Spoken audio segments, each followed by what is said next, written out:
Salut à tous, j'espère que vous allez bien. Aujourd'hui, je vous prépare l'une de mes recettes marocaines favorites, tagine kfta aux œufs. Je vous avoue que je n'ai toujours pas reçu mon tagine marocain. Je l'ai laissé au bled et je l'ai toujours pas reçu. Donc, je vais improviser, je vais utiliser une poêle comme celle-ci, histoire de vous montrer comment je le réalise. Donc c'est très simple, un petit filet d'huile d'olive, 2 oignons émincés de cette manière. Vous rajoutez un petit peu de sel.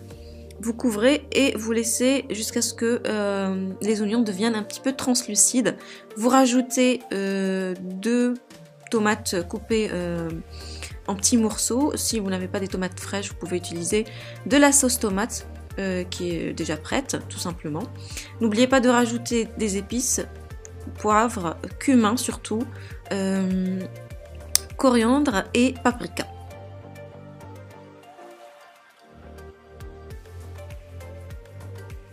Donc je mélange, je couvre et je laisse cuire sur feu doux à moyen jusqu'à vraiment que ça soit cuit. Donc entre temps, je vais préparer mes boulettes de kefta.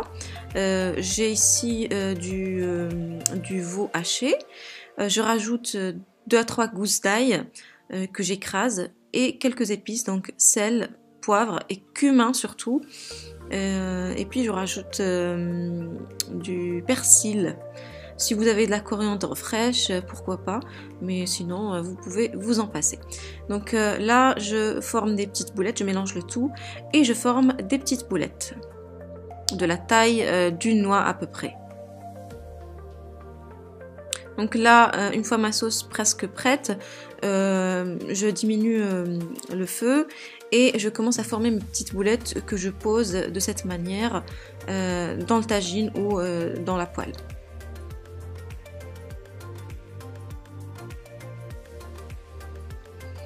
Donc une fois fini, je rajoute un demi-verre d'eau où j'ai dilué une cuillère de concentré de tomate. Puis je couvre et je laisse cuire sur feu doux à moyen jusqu'à ce que voilà, la viande soit bien cuite. Environ 10 à 15 minutes.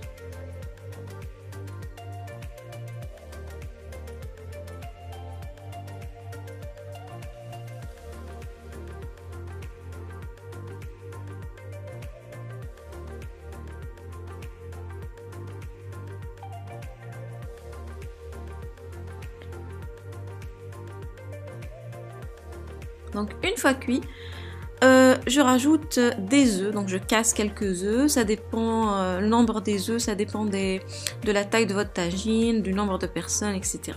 Donc là j'en ai rajouté 3 œufs, de cette manière, et je laisse cuire les œufs. Voilà, certaines personnes aiment quand ça coule un peu, moi j'aime pas trop, j'aime bien quand c'est assez dur, donc je les laisse cuire un petit moment, environ 2 à 3 minutes, et puis je rajoute la touche finale.